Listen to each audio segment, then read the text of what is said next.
Hello, everyone. It's great to see you. Thank you for joining us at the American Anthropological Association for the Accessibility at AAA Facebook Live event we're hosting now.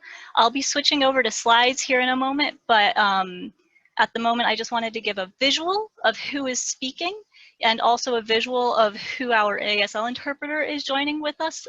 Once we switch to slides, the focus, the spotlight, will only be on the ASL interpreter. And once we get back to questions, we will go off spotlight and go back to this format where you're able to see both me as the speaker and the ASL interpreter. I'm going to go ahead and share my screen, so please give me 1 second.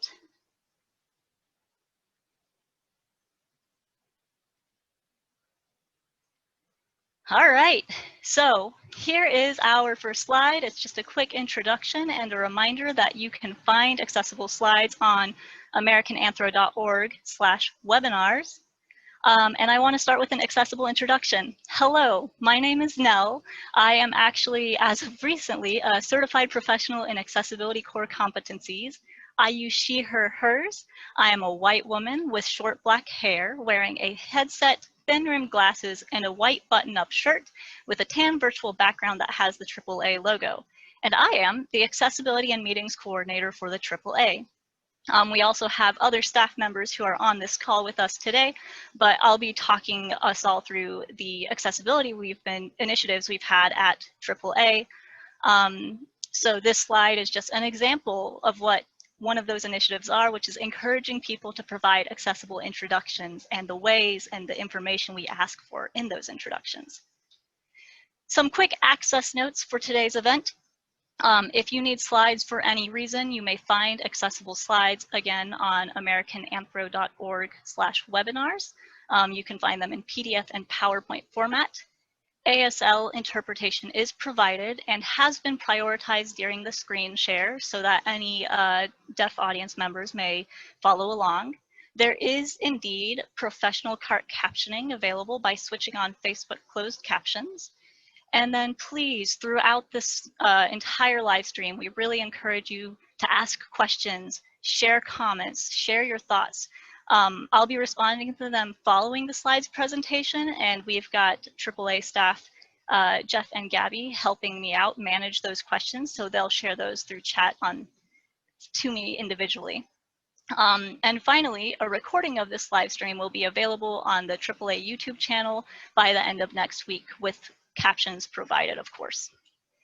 So what are we talking about today? I'm going to spend the next 15 minutes talking through 3 points primarily: accessibility and disability basics, a brief history of accessibility at AAA, and what is AAA doing? And then the last 10 minutes will be saved for any questions and comments and discussion. And I'm just really excited to be talking to all of you about the amazing stuff going on and what we're doing at AAA. So starting with accessibility and disability basics, there's 2 points that we're really focusing on here, is some language about disability and accessibility and types of disabilities and access. And I just want to give a reminder that the discussion about language is going to be very brief, and we could have an entire semester of information about language about disability and accessibility and the types of disabilities and access. So to start off with, language about disability and accessibility. You may notice that the material we share with our members and with the public uses both disabled people and people with disabilities, which is both identity first and person first language, because both of these terms are used by different members of the disability community. And so we honor that by using both disabled people and people with disabilities within the professional space of our anthropological discipline and of our professional organization. The next term that's really important to understand is the idea of accessibility. Accessibility is the commitment to an environment being initially designed so that the greatest number of people can participate without needing to later alter the space to meet individual needs. That is our goal at AAA. We want to make things as accessible, as open, as just so that as many people can join us for as many events and products and participate with us in as many ways as possible. That's why for this event, we have provided an ASL interpreter and CART, so that way that there isn't a barrier, an access barrier. This is something that goes hand in hand with accommodations. Many of us have heard of accommodations, and these are individualized changes made to an environment after the initial design of a space upon a person's request to meet their needs. Accommodations are still important. Accommodations will probably always be necessary, but that doesn't mean we don't strive for as accessible a space as possible. So we still provide and work through accommodations to make sure everyone's individual access needs are met, which leads me to the last point, access needs.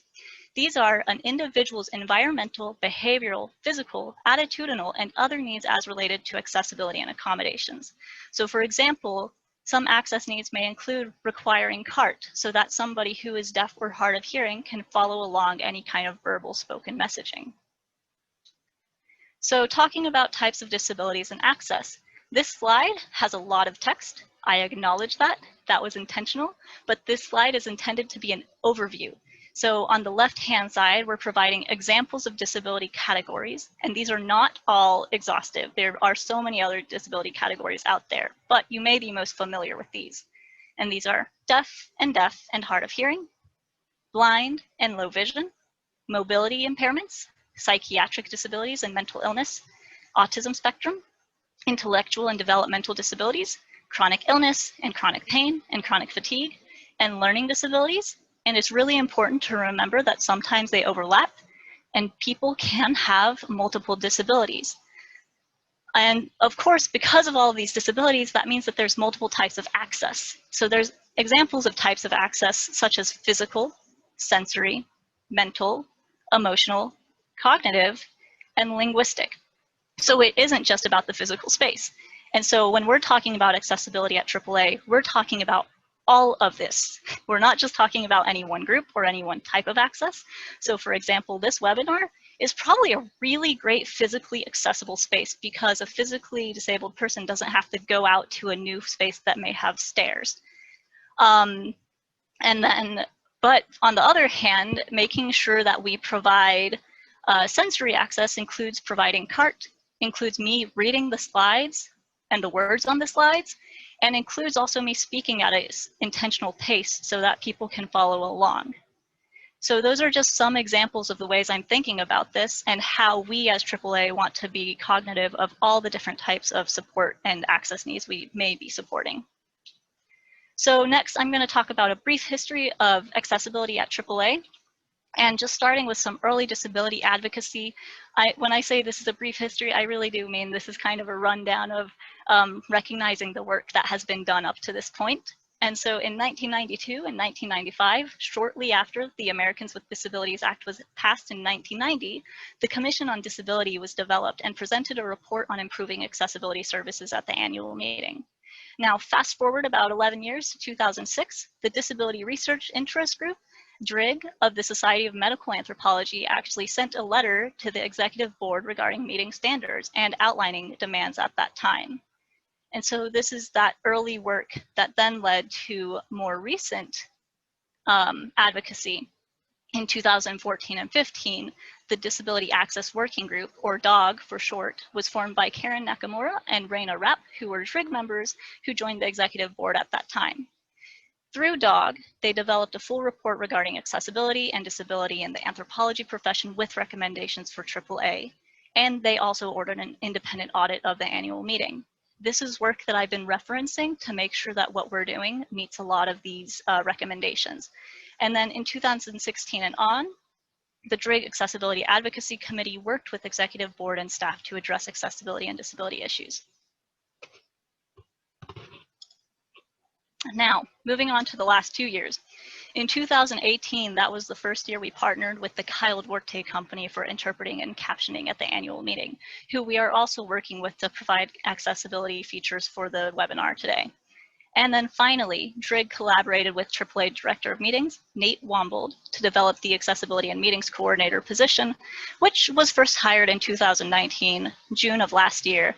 And that was the first time an Accessibility and Meetings Coordinator was hired. So that moves us to what does all of that mean? What is AAA doing? We keep hearing a lot of words and a lot of talk about accessibility, but what are the things we're doing?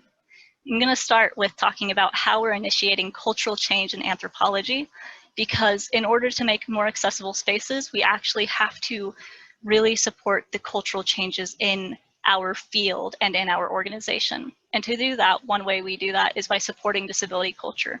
Disability culture is actually a part of my job description, which is really cool as a member of the disability community. It means that we're really trying to focus on bringing disability culture into AAA and into anthropology to see it as a completely valid and welcome part of the work and of our communities. So a description or a definition we have up here is by Stephen Brown from 2002. And disability culture is that people with disabilities have forged a group identity. We share a common history of oppression and a common bond of resilience. And most importantly, we are proud of ourselves as people with disabilities. We claim our disabilities with pride as part of our identity. We are who we are. We are people with disabilities. And that's important because encouraging people to be open about who we are, about who they are, means that people may be more likely to utilize accessibility resources and accommodations and really encourage that as a non-shameful thing to ask for and to ask for support. Another thing we're doing, especially this year with Raising Our Voices, which is our virtual fall event series taking place in November, we are encouraging collective access. And this is a term that was really developed by disability justice advocates such as Mia Mingus from Sins Invalid. And that is that there is flexibility and creative nuance that goes beyond able-bodied and minded normativity to be in community with each other. And so what that practically means is we're asking all members, non-disabled and disabled alike, to really support accessible features to create an accessible environment through things such as utilizing platforms that provide captioning, by making sure that any videos that are uploaded have captions, by making sure we provide visual descriptions of anything that is visual on a slide, and so many more things which you can learn about on the AAA website. There's a lot of resources that have been developed recently. And if you're interested in learning more about one application of collective access, go check out Dr. Amy Hamrei's piece, Designing Collective Access, a Feminist Disability Theory of Universal Design, for anyone who might be interested. Now, continuing cultural change in anthropology. We're really aiming to go beyond ADA compliance or legal compliance to create a more accessible anthropology discipline. What we mean by that is, again, going back to those earlier terms. Disability culture, that's not in ADA. Collective access, that's not in the ADA. These are things that are about cultural changes that isn't just about meeting legal standards. I'm working closely with staff to build accessibility and accommodation protocols in all of AAA projects. So for example, there's an entire protocol to make sure that all of our webinars and all of our virtual events are up to accessible standards to make sure as many people can join them as possible.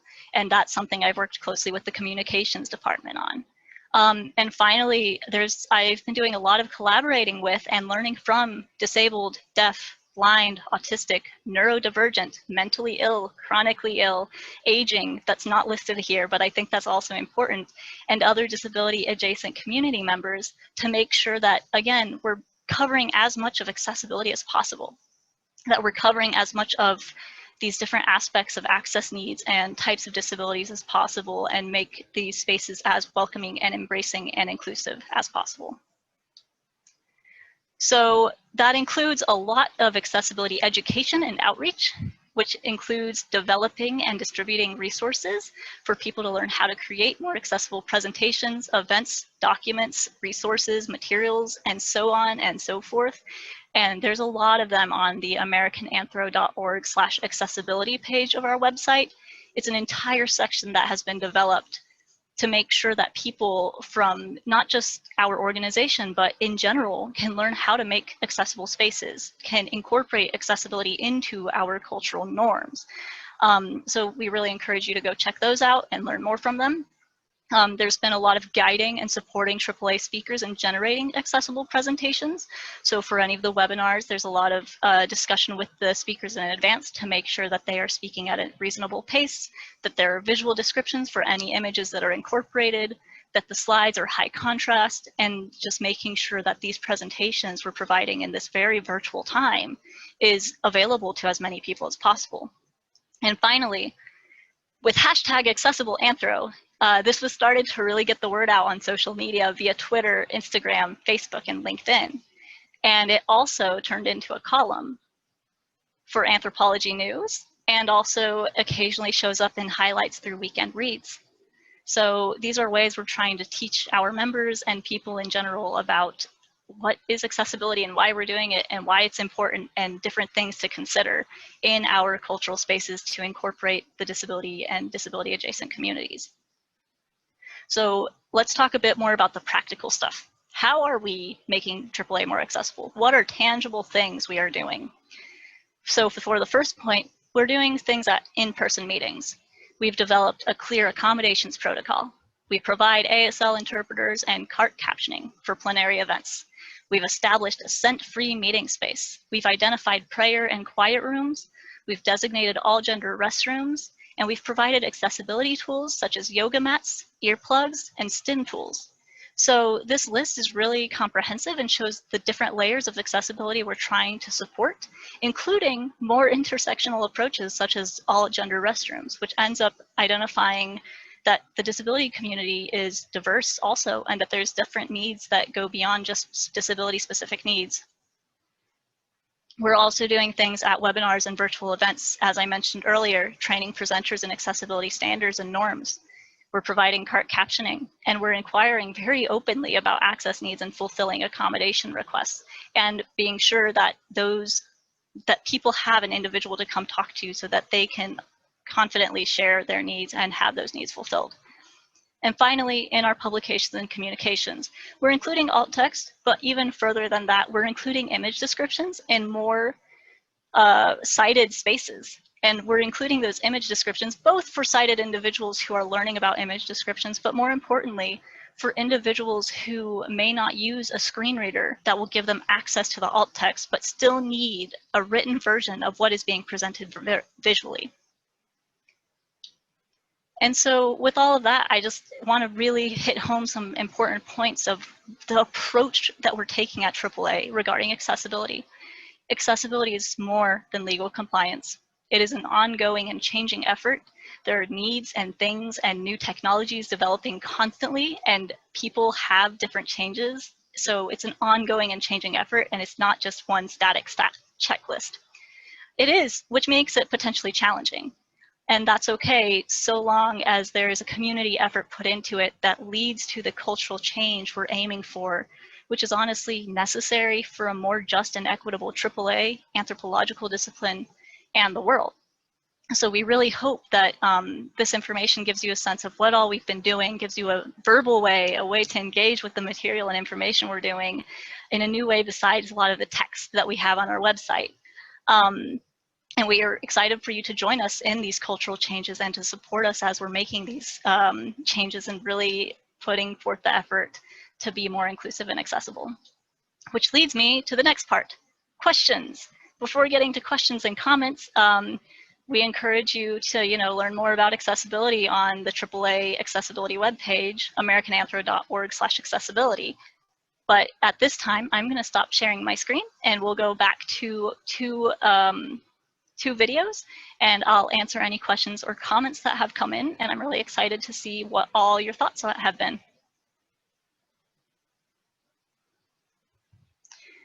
So one of the things that we're doing while we're waiting for any questions or comments is with Raising Our Voices, which is happening again early November. We're encouraging all of our presenters to go through and learn about accessibility by reviewing our resources. And one of the ways we'll be providing support for those resources is through some accessibility webinars through Zoom directly, where we'll talk through the different types of things you need to consider as a view-on-demand presenter or as a live streamed presenter. And we really hope that those of you who are going to be presenters will be joining us for those. And if you have any questions about those, then feel free to reach out to me at accessibility@americananthro.org. but I'm still gonna give a few more seconds for questions or for any kind of comments. Comments are also welcome. And if there's nothing, then we will call it a day and just say thank you so much for joining, but we'll give it a few seconds.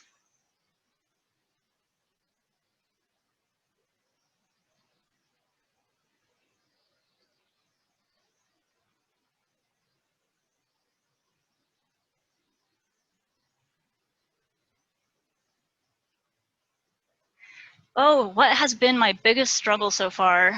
That is a really excellent question. Honestly, the environment we're in, there's been a lot of support to make these things happen, to make accessibility more present and to make it a part of our cultural norm. And so I think my biggest struggle is probably an internal struggle, which is I want things now, which isn't actually a feasible or like really, sorry, my brain is searching for the right word. It takes time. These changes take time, and I understand it takes time to learn. It took me a long time to learn a lot of these things, and so I don't expect anything to happen instantaneously. So I think the biggest struggle really has been more of an internal, like, I want the world to be accessible right now, at this moment, everywhere, always, and that's just not happening yet. But that's okay, because that's why we're doing this. We're learning about this all together and teaching other people to join us in on the journey. Thanks you. That's a really good question.